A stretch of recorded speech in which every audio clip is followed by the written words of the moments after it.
Audio Jungle.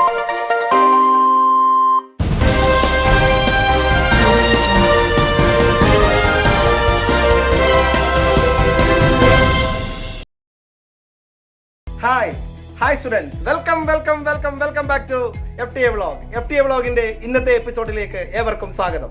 ഒറ്റ ചോദ്യം ഒറ്റ ഉത്തരം എന്ന് പറയുന്ന പ്രോഗ്രാമിന്റെ 6ാമത്തെ ചോദ്യത്തിലേക്കാണ് നമ്മൾ ഇന്ന് കടക്കുന്നത്.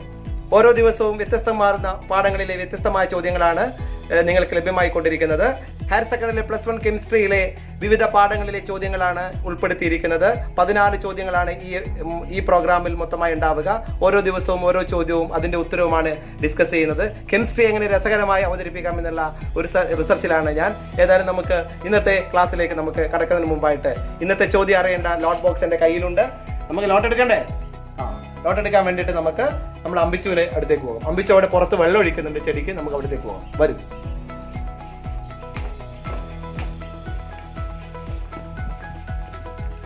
ഹായ് അമ്പിച്ചു, വെള്ളം ഒഴിക്കാണല്ലേ? അമ്പിച്ചു, നമുക്ക് ഇന്ന് ക്ലാസ്സിന്റെ നോട്ട് എടുക്കണ്ടേ?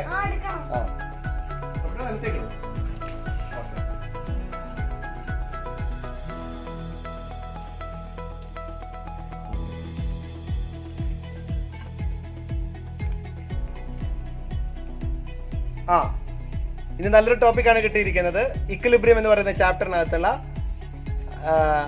ലേ ഷാറ്റർ പ്രിൻസിപ്പിൾ ബേസ് ചെയ്തിട്ടുള്ള ഒരു ചോദ്യമാണ് അമോണിയ ഫോമേഷന്റെ എഫക്റ്റ് ഓഫ് ടെമ്പറേച്ചറും എഫക്റ്റ് ഓഫ് പ്രഷറും ലേ ഷാറ്റർ പ്രിൻസിപ്പിൾ ബേസ് ചെയ്ത് പറയുക എന്നുള്ളതാണ് ഇന്നത്തെ ഒരു ചോദ്യം. സ്ഥിരമായിട്ട് ചോദിക്കുന്ന ഒരു ചോദ്യമാണ് ഇക്വിലിബ്രിയം എന്ന് പറയുന്ന ചാപ്റ്ററിനകത്ത്. നമുക്ക് ഇന്നത്തെ ക്ലാസ്സിൽ അത് ഡിസ്കസ് ചെയ്യാം.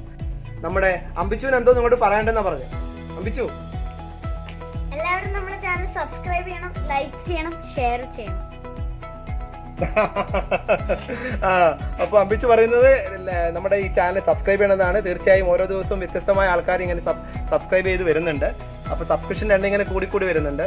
നിങ്ങളുടെ ഇതിനകത്ത് കൂടുതൽ സബ്സ്ക്രൈബ് ചെയ്ത് ക്ലാസ് കാണുമ്പോഴാണ് കൂടുതൽ ക്ലാസ്സുകൾ ഇതിനകത്തേക്ക് ഇടാനുള്ള ഒരു പ്രചോദനം ഉണ്ടാകുന്നത്. അപ്പോൾ എല്ലാവരും തീർച്ചയായിട്ടും ഈ ചാനൽ ലൈക്ക് ചെയ്യുക, സബ്സ്ക്രൈബ് ചെയ്യുക, ഷെയർ ചെയ്യുക. അതുപോലെ കമൻറ്റ് ബോക്സിൽ ഒരുപാട് കമൻറ്റുകൾ ഇടുക, ക്ലാസ്സിനെ കുറിച്ചുള്ള അഭിപ്രായങ്ങൾ രേഖപ്പെടുത്തുക, സംശയങ്ങളുണ്ടെങ്കിൽ ചോദിക്കാൻ മറക്കരുത്. 9447411220. ഇനി നമുക്ക് ക്ലാസ് മുറിയിലേക്ക് കടക്കാം. Okay, by.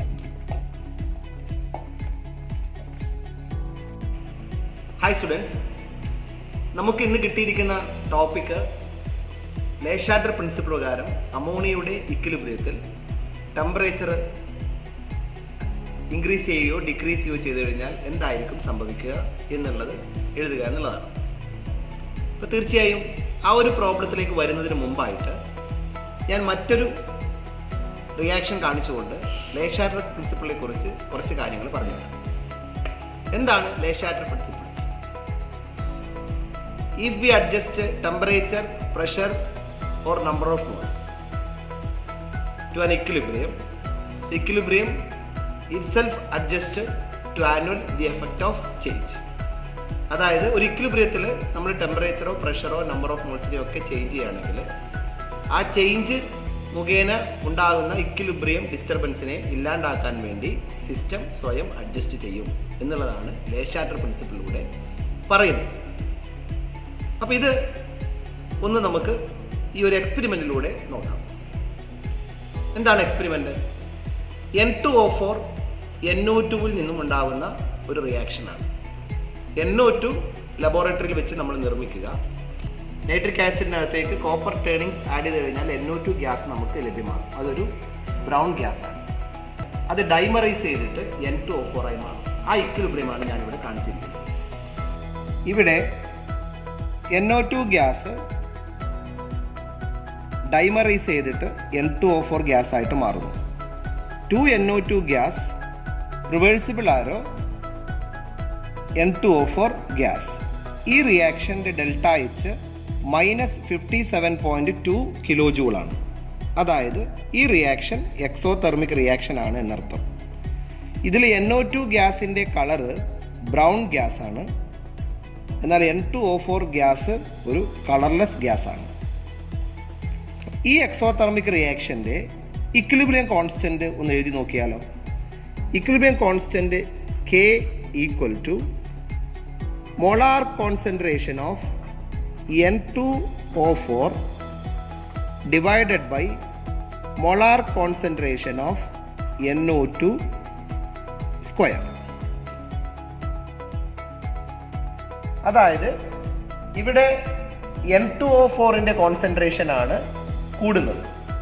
N2O4ൻ്റെ കളർ എന്താണ്? കളർലെസ് ആണ്.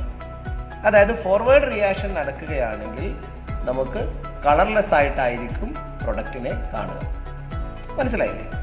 ഇനി ഇങ്ങോട്ട് നോക്കൂ. നമുക്ക് ഇതിൻ്റെ റിവേഴ്സിബിൾ റിയാക്ഷൻ എഴുതിയാലോ? N2O4 gas reversible arrow to NO2 gas. Reversible ആക്കുമ്പോഴേ ഡെൽറ്റ എച്ചിൻ്റെ സൈൻ എന്ത് ചെയ്യണം? ഡെൽറ്റ എച്ചിൻ്റെ സൈൻ ഓപ്പോസിറ്റ് ആക്കണം. അപ്പോൾ +57.2 കിലോ ജൂൾ എന്നാവും.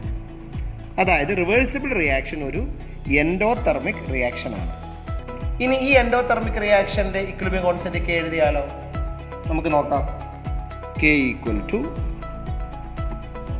molar concentration of NO2 square divided by molar concentration of N2O4.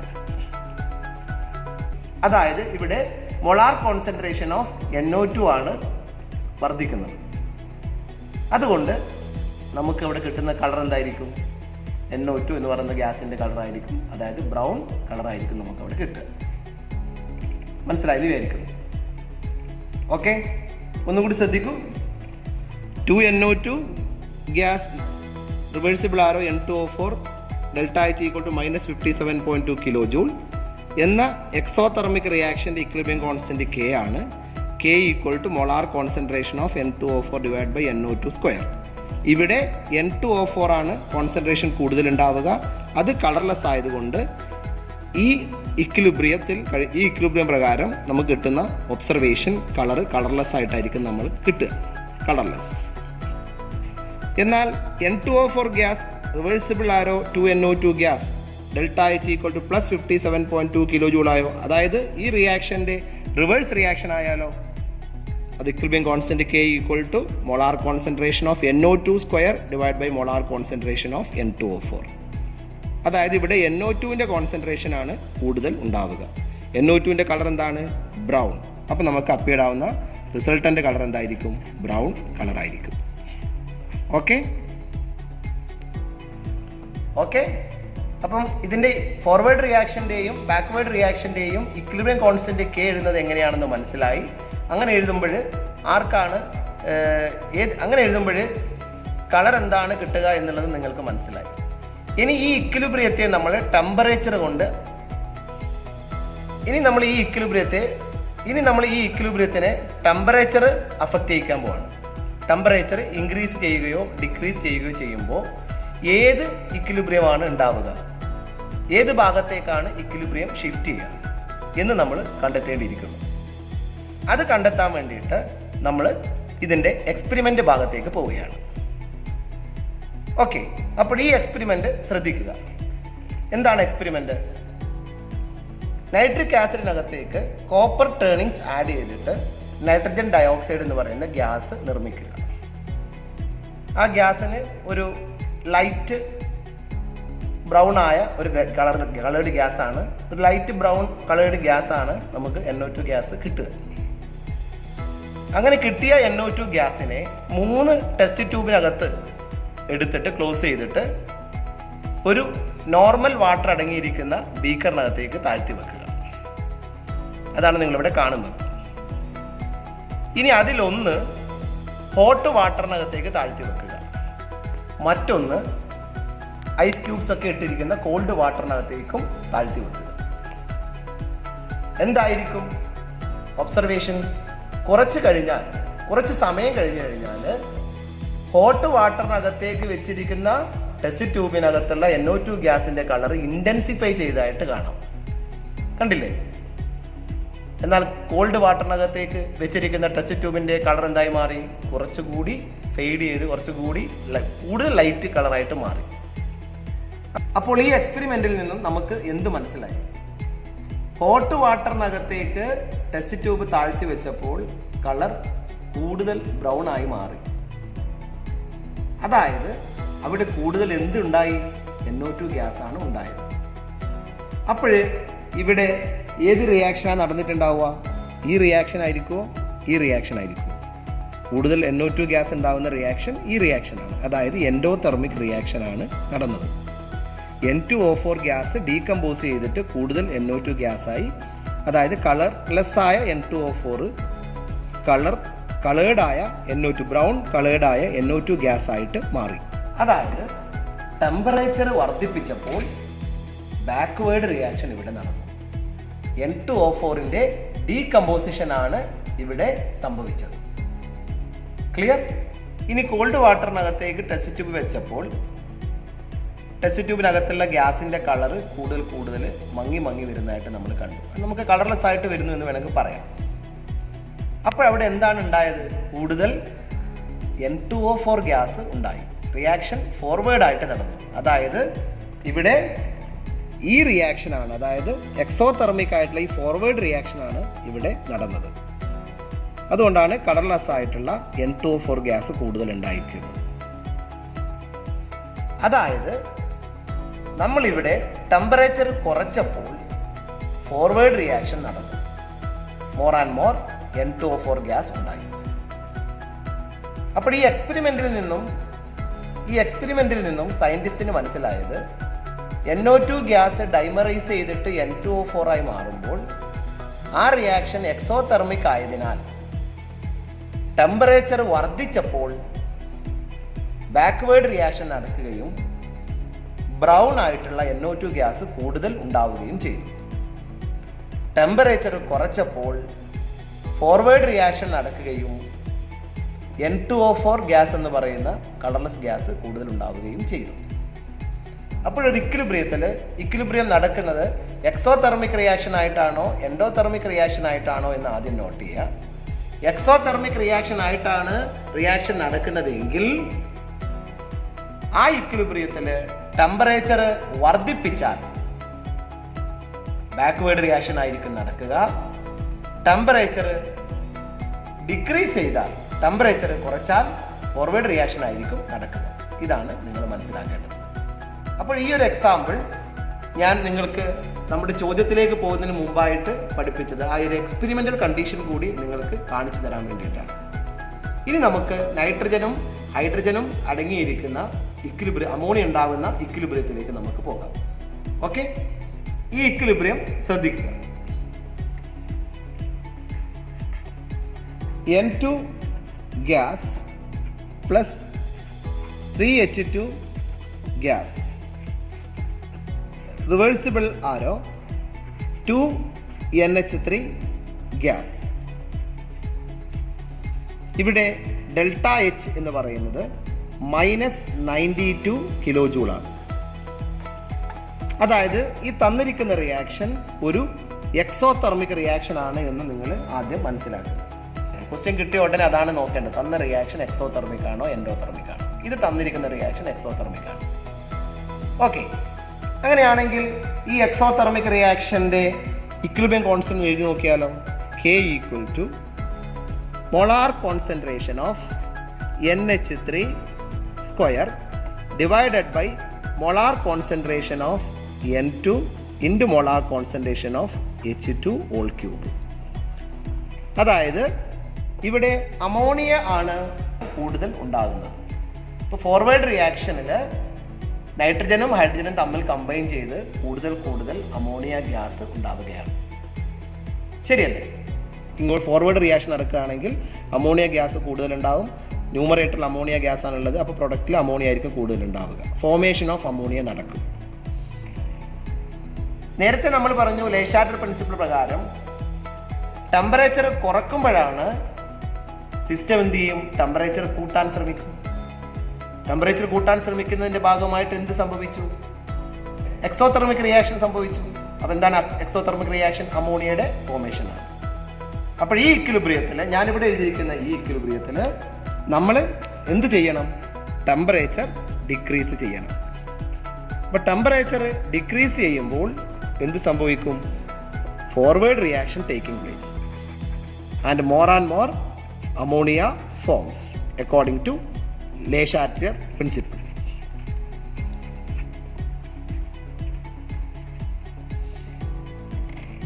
Clear. ഇനി നമുക്ക് ഈ റിയാക്ഷൻ്റെ ബാക്ക്വേർഡ് റിയാക്ഷൻ എഴുതിയാലോ.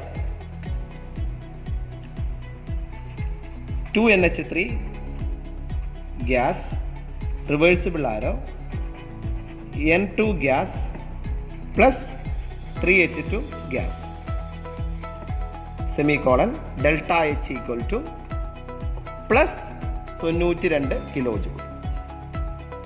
ഇതിൻ്റെ ഇക്വിലിബ്രിയം കോൺസ്റ്റന്റ് K എന്താണ്?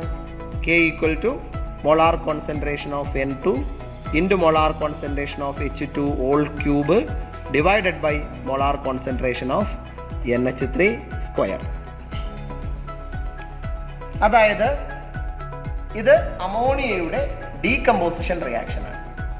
ബാക്ക്വേർഡ് റിയാക്ഷൻ അമോണിയയുടെ ഡീകമ്പോസിഷൻ റിയാക്ഷനാണ്. അപ്പോൾ അമോണിയ ഡീകമ്പോസ് ചെയ്തിട്ട് നൈട്രജൻ ഗ്യാസും ഹൈഡ്രജൻ ഗ്യാസും ഉണ്ടാവും. ഇക്വിലിബ്രിയം കോൺസ്റ്റന്റ് കെയിൽ നൈട്രജൻ ഗ്യാസും ഹൈഡ്രജൻ ഗ്യാസും എവിടെയാണുള്ളത്? ന്യൂമറേറ്ററിലാണുള്ളത്. അതുകൊണ്ട് നൈട്രജൻ ഗ്യാസ് കൂടുതലുണ്ടാവുന്നു, അമോണിയ കുറയുന്നു, അമോണിയയുടെ വിഘടനം സംഭവിക്കുന്നു. അപ്പോൾ അമോണിയയുടെ വിഘടനം സംഭവിക്കുന്നത് ഒരു എൻഡോതെർമിക് റിയാക്ഷനാണ്. അപ്പോൾ Le Chatelier പ്രിൻസിപ്പിൾ പ്രകാരം അമോണിയയുടെ ഡീകമ്പോസിഷൻ നടക്കണമെങ്കിൽ നമ്മൾ എന്താണ് ചെയ്യേണ്ടത്? എൻഡോതെർമിക് റിയാക്ഷൻ നടക്കണമെങ്കിൽ നമ്മൾ എന്താണ് ചെയ്യേണ്ടത്? ടെമ്പറേച്ചർ വർദ്ധിപ്പിക്കണം. ടെമ്പറേച്ചർ വർദ്ധിപ്പിക്കുമ്പോൾ സിസ്റ്റം ടെമ്പറേച്ചർ കുറക്കാൻ ശ്രമിക്കും. സിസ്റ്റം എങ്ങനെയാണ് ടെമ്പറേച്ചർ കുറക്കുക? എൻഡോതെർമിക് റിയാക്ഷൻ നടന്നിട്ട്, അതായത് ഡീകമ്പോസിഷൻ ഓഫ് അമോണിയ സംഭവിക്കും. അപ്പോൾ നമുക്കിവിടെ എന്തെഴുതാം? On increasing temperature, when temperature increases, when temperature increases, backward reaction taking place. Backward reaction taking place, that is decomposition of ammonia taking place. Clear? അപ്പോൾ equilibrium constant വെച്ചിട്ട് നമുക്ക് വേണമെങ്കിൽ എഴുതാം. നിങ്ങൾ ഇനി എക്സാമിന് എഴുതുമ്പോൾ ഇക്വിലിബ്രിയം കോൺസ്റ്റന്റ് K ഒന്നും എഴുതണമെന്ന് ഇല്ല. നിങ്ങൾക്ക് ജസ്റ്റ് എങ്ങനെ പറഞ്ഞാൽ മതി? റിയാക്ഷൻ എഴുതുക. This reaction is exothermic reaction. For an exothermic reaction when temperature increases, what happens? Backward reaction taking place. കാരണം റീസൺ എഴുതി കൊടുക്കണം. When temperature increases, system try to decrease the temperature by Le Chatelier principle. As a result, in order to decrease the temperature, it have to carry out backward reaction എന്ന് നമ്മൾ clear ആയിട്ട് എഴുതണം. Okay. ഇനി temperature decrease ചെയ്യുകയാണെങ്കിലോ? Forward reaction taking place. എന്താ reason എഴുതുക? When decreasing the temperature, system try to increase the temperature by Le Chatelier principle. So it have to carry out forward reaction. Okay. And more ammonia produced. ഈ രീതിയിൽ നമ്മൾ answer എഴുതണം. ഇന്നത്തെ ഒറ്റ ചോദ്യം ഒറ്റ ഉത്തരം എന്ന് പറയുന്ന പ്രോഗ്രാമിൽ അമോണിയയുടെ ഇക്വിലിബ്രിയത്തിലെ Le Chatelier പ്രിൻസിപ്പിൾ പ്രകാരം ടെമ്പറേച്ചർ എങ്ങനെ എഫക്റ്റ് ചെയ്യുന്നു എന്നുള്ളതായിരുന്നു. പ്രഷർ എഫക്റ്റ് ചെയ്യുന്ന കാര്യം മറ്റൊരു എപ്പിസോഡിൽ ചർച്ച ചെയ്യാം. കാരണം ഈ എപ്പിസോഡ് കുറേ ലെങ്ത് ആയി പോയിട്ടുണ്ട്. അതുകൊണ്ട് ഇന്നത്തെ ചോദ്യത്തിന് ടെമ്പറേച്ചർ എഫക്റ്റ് മാത്രമേ ഇവിടെ ഡിസ്കസ് ചെയ്തിട്ടുള്ളൂ. ആൻസർ പറയുമ്പോൾ നിങ്ങൾ ചെയ്യേണ്ട കാര്യം ഒന്നുകൂടി ഞാൻ ഓർമ്മപ്പെടുത്തുകയാണ്. ഫൈനലായിട്ട് നിങ്ങളോട് പറയാനുള്ളത് അതാണ്. നിങ്ങൾ ഇക്വിലിബ്രിയം ശ്രദ്ധിക്കണം. ഇക്വിലിബ്രിയം എക്സോതെർമിക് ആണോ എൻഡോതെർമിക് ആണോ എന്ന് ശ്രദ്ധിക്കണം. എക്സോതെർമിക് ആണെങ്കിൽ ടെമ്പറേച്ചർ ഡിക്രീസ് ചെയ്യുമ്പോൾ ഫോർവേഡ് റിയാക്ഷൻ നടക്കും. ടെമ്പറേച്ചർ ഇൻക്രീസ് ചെയ്യുമ്പോൾ ബാക്ക്വേർഡ് റിയാക്ഷൻ നടക്കും. അതാണ്. ഇനി തന്ന ചോദ്യം ഇക്വിലിബ്രിയം എൻഡോതെർമിക് ആണെങ്കിലോ തൊട്ട് മുമ്പേ പറഞ്ഞതിന് നേരെ റിവേഴ്സ് ആണ് നിങ്ങൾ എഴുതേണ്ടത്. അത് ശ്രദ്ധിക്കണം. വെറുതെ നിങ്ങൾ ഒരു കോമൺ ആയിട്ടൊരു സാധനം പഠിച്ചു വെച്ചിട്ട് അങ്ങ് എഴുതി വെച്ചേക്കരുത്. തന്ന ചോദ്യം എൻഡോതെർമിക് ആണെങ്കിൽ നിങ്ങൾ എന്താണ് എഴുതുക? വെൻ ടെമ്പറേച്ചർ ഇൻക്രീസസ്, എന്താണ് എൻഡോതെർമിക് റിയാക്ഷൻ നടക്കുക? Forward reaction taking place. And when temperature decreases, എന്താണ് നടക്കുക? ബാക്ക്വേർഡ് റിയാക്ഷൻ ആണ് നടക്കുക. അത് മാറിപ്പോരുത്. ഞാൻ ഇവിടെ കാണിക്കുന്ന ആ സ്ലൈഡ് ഒന്ന് ശ്രദ്ധിക്കുക, അതൊന്ന് ഉറപ്പിക്കുക. ഓക്കെ.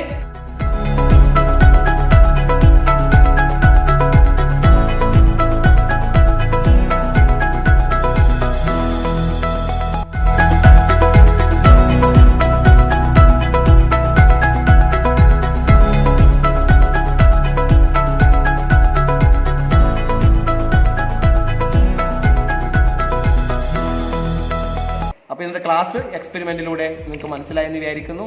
ഈ ഒരു ഇക്വിലിബ്രിയം നിങ്ങൾക്ക് മനസ്സിലായിരിക്കുന്നു. പരീക്ഷയ്ക്ക് ചോദിച്ചാൽ ഒരു കാരണവശാലും തെറ്റിക്കരുത്. ഇതാ ലോക്ക്ഡൗൺ കഴിഞ്ഞ് പരീക്ഷ ആരംഭിക്കാൻ പോവാണ്. ഇത് പ്രധാനപ്പെട്ട ഒരു ചോദ്യമാണ്, പരീക്ഷയ്ക്ക് എന്തായാലും ഉണ്ടാവും. Okay, bye bye. അടുത്ത ക്ലാസ്സിൽ നമുക്ക് കാണാം അടുത്തൊരു ചോദ്യവുമായിട്ട്. Okay, bye bye bye by.